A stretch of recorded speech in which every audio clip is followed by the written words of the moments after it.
প্রিয় শিক্ষার্থীবৃন্দ, আমি মোহাম্মদ রফিকুল ইসলাম, সিনিয়র শিক্ষক, ব্যবসায় শিক্ষা শাখা, জান্নাত একাডেমি হাই স্কুল।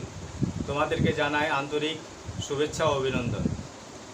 আজকে আমি তোমাদেরকে হিসাব বিজ্ঞান বিষয় থেকে অষ্টম অধ্যায় 2 ঘর নগদান বই সম্পর্কে আলোচনা করব।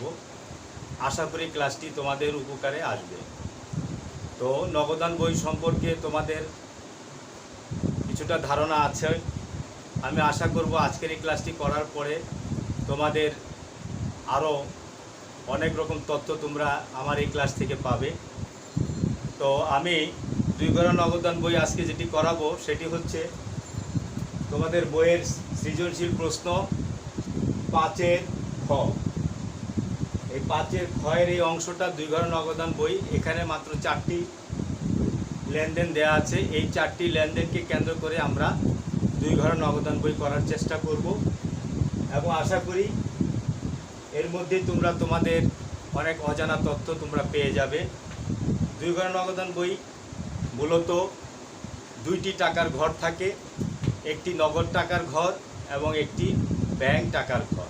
অর্থাৎ যে সকল প্রতিষ্ঠান নগদ লেনদেন এবং ব্যাংকের মাধ্যমে যে লেনদেন সংগঠিত হয়, এই 2টি লেনদেনকেই একত্রে একটি বইয়ের মাধ্যমে লিপিবদ্ধ করে আমরা তাকে 2 ঘর নগদান বই বলে থাকি। তাহলে আসো 2 ঘর নগদান বইয়ের ছক কীভাবে আঁকতে হয় আমরা এঁকে ফেলি।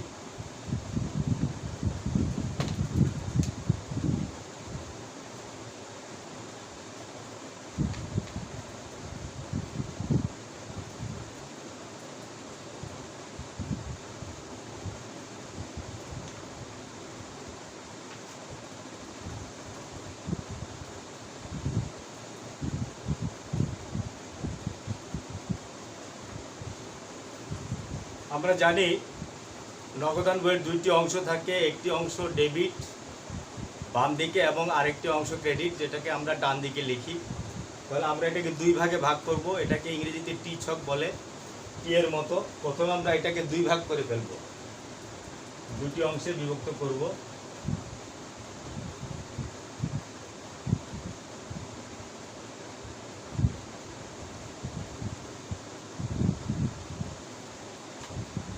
আমরা 2 ভাগ করে ফেললাম। এখন আমরা ঘরগুলি এঁকে ফেলব। 2টি টাকার ঘর থাকে, আমরা প্রথমে 2টি টাকার ঘর এঁকে ফেলি।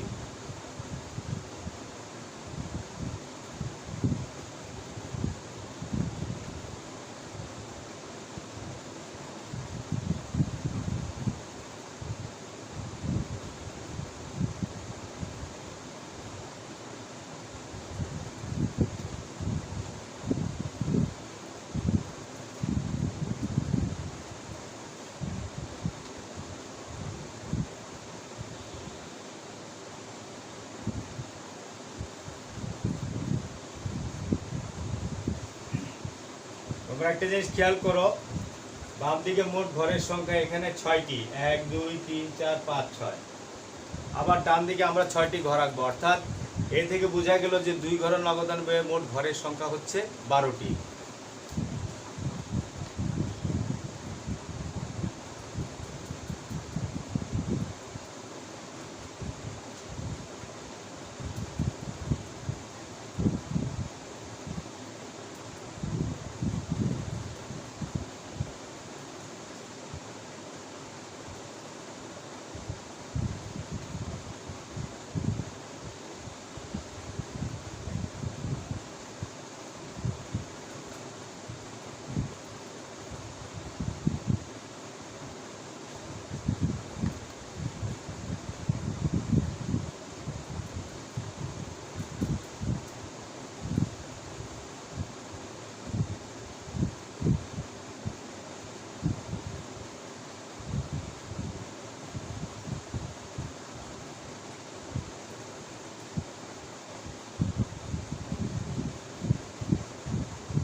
এক দুই তিন চার পাঁচ ছয়।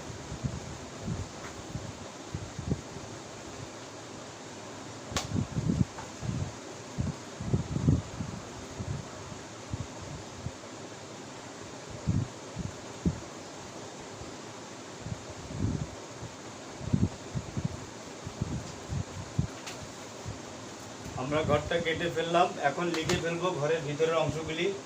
তাহলে আমরা আজকে যে হিসাবটি করতেছি এটা হচ্ছে তোমাদের 2017 সালের আগস্ট মাসের নাসির এন্টারপ্রাইজ। তাহলে আমরা আগে প্রতিষ্ঠানের নাম লিখবো, নাসির এন্টারপ্রাইজের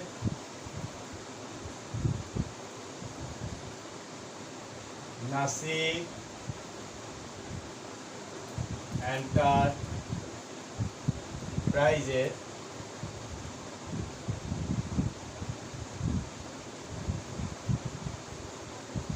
দুই ভরা নগদান বই।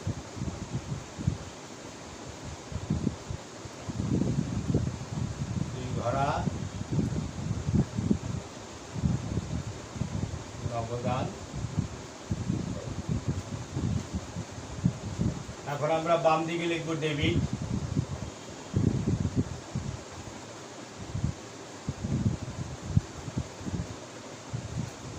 আর ডান দিকে আমরা লিখি ক্রেডিট।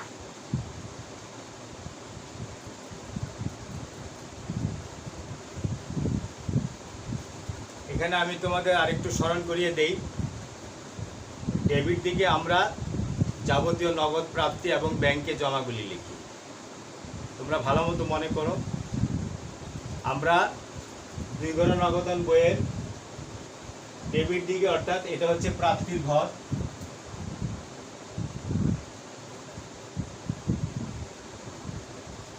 আর ক্রেডিট দিকে হচ্ছে প্রদানের ঘর।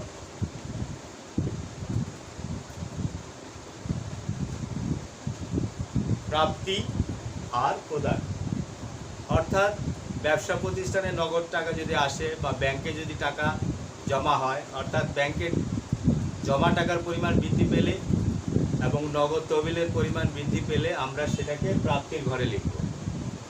ঠিক যদি ব্যবসা থেকে টাকা বাইরে চলে যায় অথবা ব্যাংকের থেকে টাকা যদি আমরা উত্তোলন করি তাহলে আমরা প্রদানের ঘরে লিখব। এখন আমরা বাকি ঘরগুলি লিখে ফেলি। প্রথমে হচ্ছে তারিখ,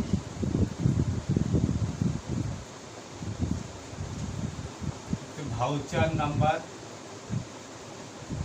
খতিয়ান পৃষ্ঠা,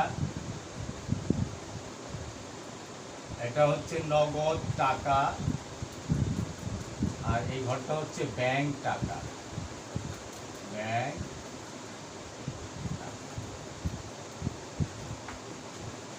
যত রকম নগদে প্রাপ্তি হবে, মানে টাকা ব্যবসা প্রতিষ্ঠানে আসবে, আমরা এই ঘরে লিখব, প্রাপ্তির ঘরে নগদ। আর ব্যাংকে টাকা জমা হলে আমরা প্রাপ্তির দিকে ব্যাংকের ঘরে লিখব। ঠিক তেমনি ভাবে আমরা এখানে লিখে দিই তারিখ, ভাউচার, রং, খতিয়ান পৃষ্ঠা। এখানে লিখব নগদ টাকা আর ব্যাংক টাকা। তো দেখো, তোমরা ভালো মতো খেয়াল করো, এখানে 2টি টাকার ঘর প্রাপ্তির দিকে, অর্থাৎ ডেবিট দিকে 2টি টাকার ঘর, এবং প্রদান অর্থাৎ ক্রেডিট দিকে 2টি টাকার ঘর। নগদ টাকা হ্রাস পেলে আমরা ক্রেডিট দিকে লিখব নগদের ঘরে।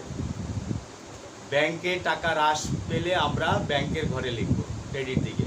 টাকা কিভাবে হ্রাস পায়, আমরা যদি ব্যাংক থেকে টাকা উত্তোলন করি তাহলে আমাদের ব্যাংকে টাকার পরিমাণ কমে যাবে, তখন আমরা এই ঘরে লিখব ব্যাংকের ঘরে। তেমনিভাবে কোনো সম্পত্তি ক্রয় বা বিভিন্ন খরচের জন্য যখন আমাদের নগদ টাকা খরচ হয়ে যাবে তখন আমরা ক্রেডিট দিকে এই প্রদানের ঘরে, নগদের ঘরে আমরা সেটা লিখব। ঠিক আছে? তেমনিভাবে আমাদের যদি নগদ টাকা ব্যবসা প্রতিষ্ঠানে আসে বা টাকার পরিমাণ বৃদ্ধি পায় তাহলে নগদের ঘরে লিখব, প্রাপ্তির দিকে নগদের ঘরে। আবার যদি ব্যাংকে জমা টাকার পরিমাণ বৃদ্ধি পায়, যেমন আমরা ব্যাংকে টাকা জমা দিলাম, তাহলে ব্যাংকে জমা টাকার পরিমাণ বৃদ্ধি পেল, তখন আমরা কি করব, ডেবিট দিকে প্রাপ্তির দিকে, অর্থাৎ আমরা প্রাপ্তির দিকে আমরা কি করব, ব্যাংকের ঘরে লিখব। শুধু এইটুকু মনে রাখলেই তোমাদের 2 ঘর নগদান বই আর ভুল হবে না। তবে এখানে ব্যতিক্রম যে একটি আছে, কিছু কিছু লেনদেন তোমার নগদ এবং ব্যাংক উভয় দিকে প্রভাব বিস্তার করে, সেটা আমরা অঙ্ক করতে গেলেই বুঝবো। আশা করি তোমরা মনোযোগ দিয়ে সেটা শুনবে। তো আমরা তারিখটা লিখে ফেলি। 2017 সাল 2017 সাল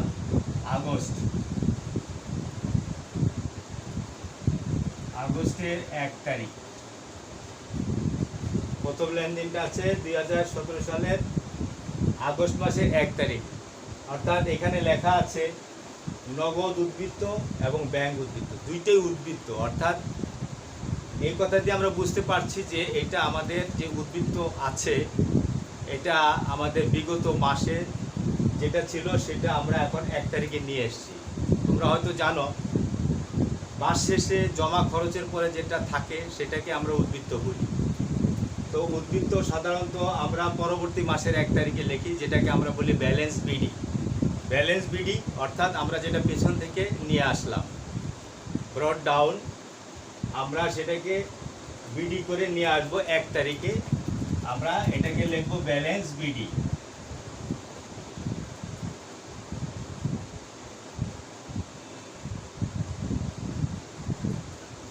দেখো 1 তারিখে আমাদের ব্যালেন্স বিডি বা উদ্বৃত্ত কত আছে। নগদ উদ্বৃত্ত আছে তোমার 19,000 টাকা আর ব্যাংক উদ্বৃত্ত আছে তোমার 24,000 টাকা। তাহলে আমরা নগদের ঘরে উদ্বৃত্ত লিখে বলবো 19,000 টাকা আর ব্যাংকের ঘরে লিখবো 24,000 টাকা।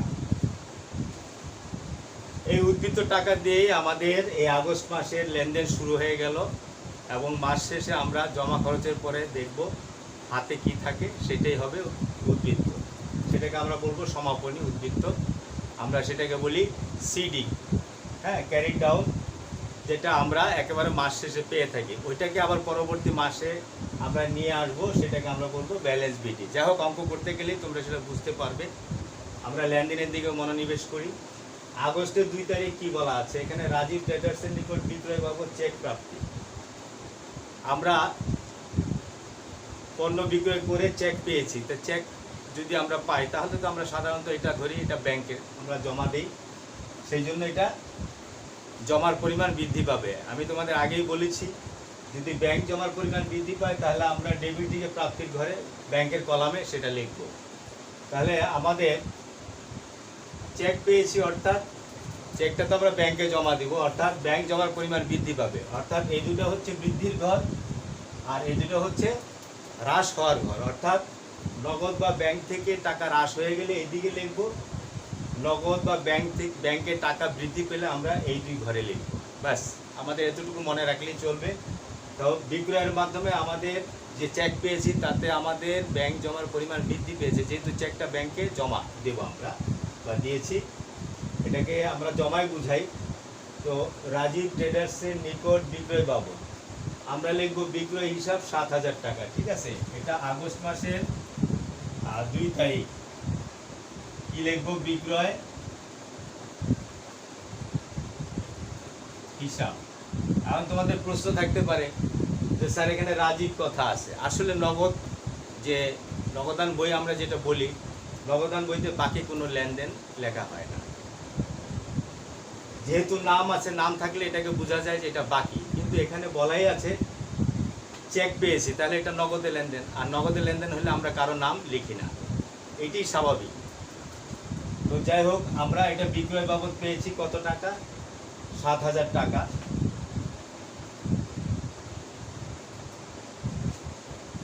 বিক্রয় বাবদ চেক পেয়েছি আমরা, বিক্রয় হিসাব 7,000 টাকা। আমাদের ব্যাংক জমার পরিমাণ বৃদ্ধি পেয়েছে, তাই আমরা 7,000 টাকা ব্যাংকের ঘরে লিখে ফেললাম প্রাপ্তির ঘরে। এখন এরপরে 5 তারিখে আছে ব্যাংক হতে উত্তোলন। ব্যাংক হতে উত্তোলন অর্থাৎ ব্যাংকের থেকে আমরা টাকা উঠিয়ে নিয়ে এসেছি, ব্যাংকের থেকে আমরা ব্যবসায়ের প্রয়োজনে টাকা উঠাই নিয়ে আসছি। তো ব্যাংকের থেকে আমাদের টাকাটা কোথায় আসছে, ব্যবসা প্রতিষ্ঠানে আসছে। তাহলে তোমরা যদি একটু চিন্তা করো, এই লেনদেনটা কিন্তু 2 দিকেই প্রভাব বিস্তার করছে।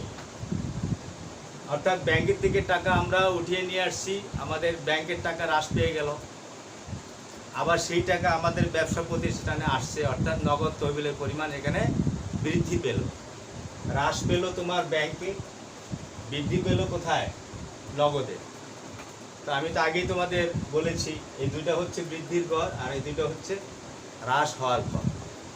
তো আমরা ব্যাংক থেকে টাকা উত্তোলন করেছি, তাহলে ব্যাংকে টাকার পরিমাণ হ্রাস পেলে আমরা ক্রেডিট দিকে অর্থাৎ প্রদানের ব্যাংকের ঘরে লিখি কত টাকা হ্রাস পেল, 5,000 টাকা, তাই না? দেখো আমি একটু অন্যভাবে তোমাদের দেখাচ্ছি। আচ্ছা, এটা তারিখটা লিখে নেই, 2017 সাল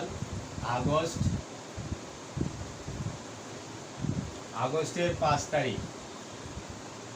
আচ্ছা, আমরা ব্যাংকের থেকে টাকা উত্তোলন করেছি, অর্থাৎ ব্যাংকের টাকার পরিমাণ 5,000 হ্রাস পেল। এই টাকাটা আমরা কিভাবে উত্তোলন করেছি? এই টাকাটা আমরা নগদে উত্তোলন করেছি, তাই আমরা লিখব নগদান হিসাব। নগদ টাকা আমরা উত্তোলন করেছি। আশা করি তোমরা বুঝতে পেরেছ। নগদ টাকা আমরা উত্তোলন করেছি, এই জন্য আমরা নগদান হিসাব লিখলাম। কোথা থেকে? ব্যাংকের থেকে। টাকার পরিমাণ ব্যাংকের থেকে হ্রাস পেয়েছে। আবার তেমনিভাবে ব্যাংকের টাকা হ্রাস পেয়েছে, উত্তোলনের মাধ্যমে আবার নগদের পরিমাণ বৃদ্ধি পেয়েছে। তাহলে আমরা বৃদ্ধি পেলে আমরা নগদের ঘরে লিখব 5,000 টাকা। এই 5,000 টাকা আমরা নগদে পেলাম কোথা থেকে? ব্যাংকের থেকে। আমরা এখানে লিখব ব্যাংক হিসাব।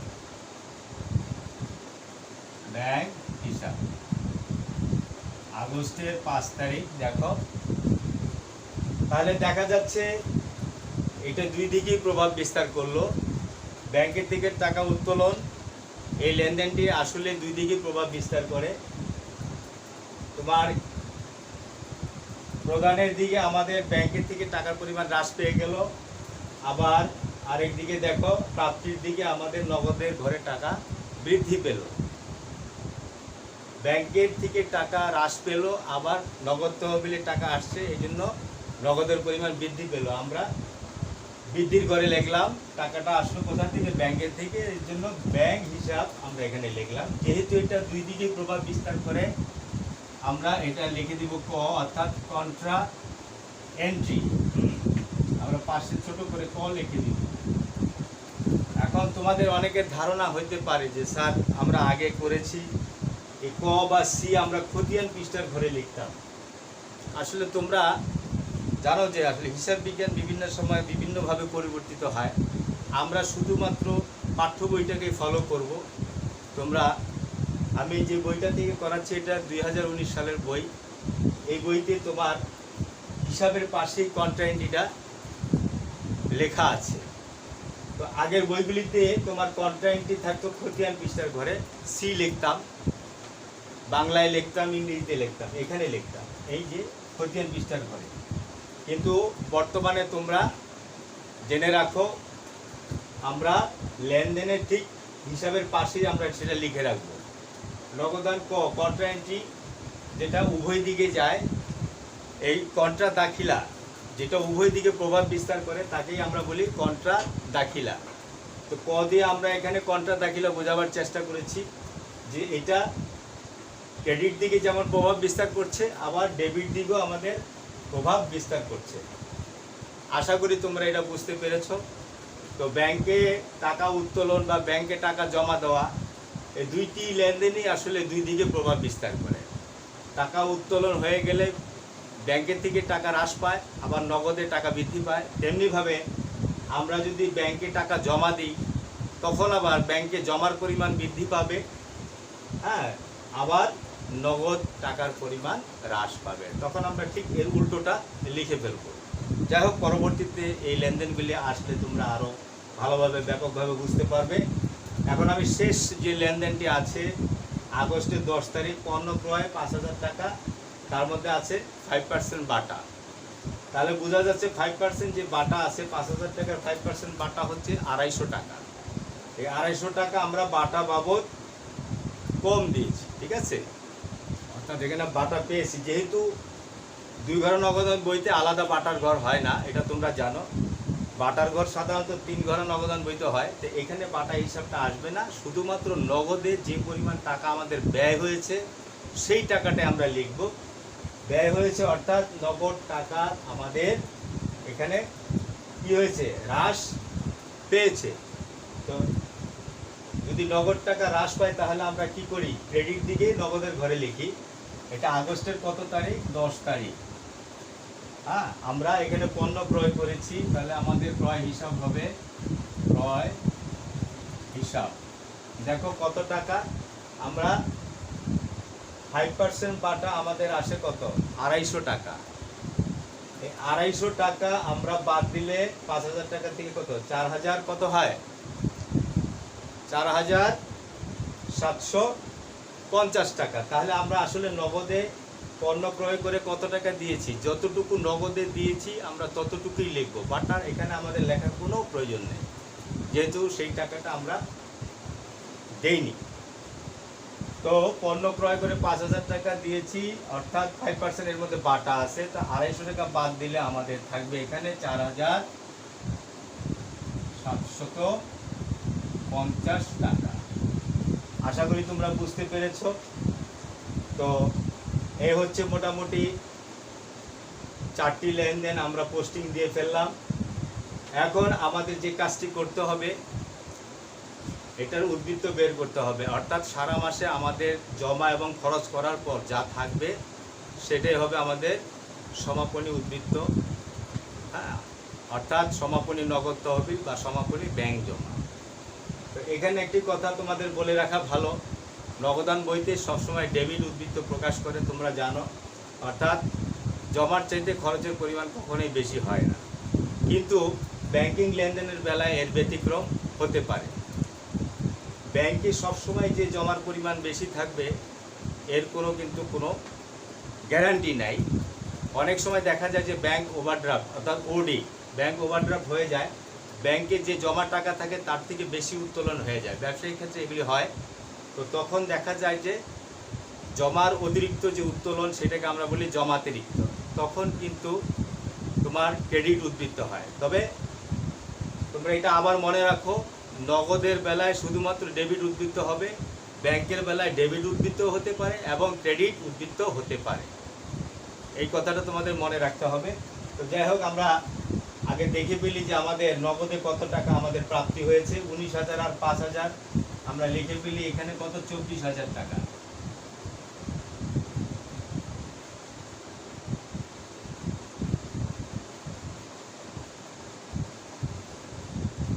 ব্যাংকে আমাদের জমার পরিমাণ 24 আর 7, 24 আর 7 কত, 25, 26, 27, 29, 30, 31,000 টাকা।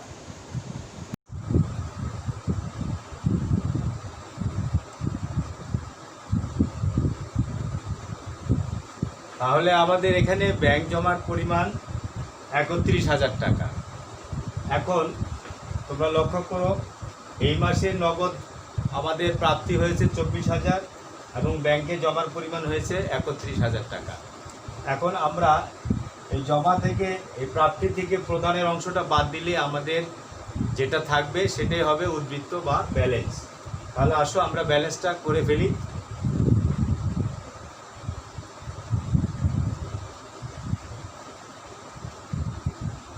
নগদ 24,000 টাকা আর ব্যাংকে জমার পরিমাণ 31,000 টাকা।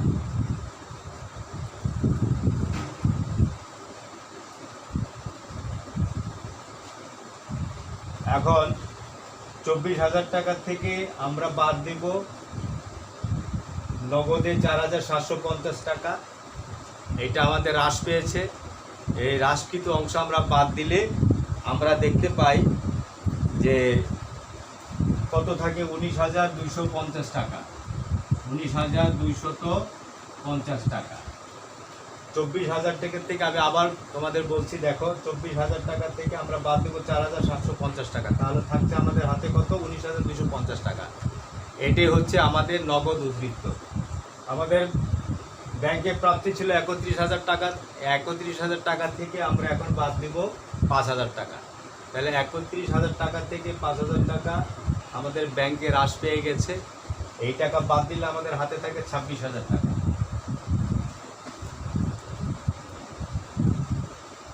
তাহলে তোমরা লক্ষ্য করলে সারা মাসে লেনদেন করে আমাদের নগদ তহবিলে সমাপ্তি যে তহবিল, নগদ তহবিল সেটা হচ্ছে 19,250 আর ব্যাংক জমার পরিমাণ এখানে এখন এই মাস শেষে এসে দাঁড়িয়েছে 26,000 টাকা। এটাকে আমরা বলি ব্যালেন্স সিডি, অর্থাৎ মাস শেষে যেটা উদ্বৃত্ত থাকে তো এই মাসের শেষ তারিখ হচ্ছে তোমার আগস্টের 31 তারিখ।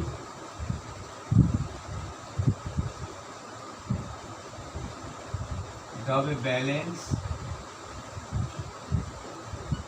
CD, ক্যারি ডাউন, অর্থাৎ স্থানান্তরিত হবে। মাসের শেষ 31 আগস্ট, মাসের শেষে এই ব্যালেন্সটা আমরা পেলাম, এটাকে আমরা বলি ব্যালেন্স সিটি। এইটা দিয়েই পরবর্তী আগস্ট আমরা কি করব, সেপ্টেম্বরের 1 সেপ্টেম্বর থেকে আবার আমরা নগদান বই তৈরি করব, তখন এটা উদ্বৃত্তটা হয়ে যাবে বিডি। তাহলে আমরা আগস্টের পরে কি থাকে, সেপ্টেম্বর। সেপ্টেম্বর 1, এখানে আসবে ব্যালেন্স বিডি। আমরা এই সিডিটাকে আমরা কি করলাম, বিডি করে নিয়ে আসলাম পরবর্তী মাসের 1 তারিখে। আমরা নগদ কত পেলাম, 19,250, আর ব্যাংকে আমাদের আছে 26,000 টাকা। আশা করি তোমরা বুঝতে পেরেছো কিভাবে আমি উদ্বৃত্ত বা ব্যালেন্স বের করলাম, এবং পরবর্তীতে আমি তোমাদের আরও এই ব্যাপারে ক্লাস নেব। আশা করি তোমরা আজকের ক্লাসটি বুঝতে পেরেছো কিভাবে 2 ঘর নগদান বই করতে হয়। আজকে এই পর্যন্তই, খোদা হাফেজ।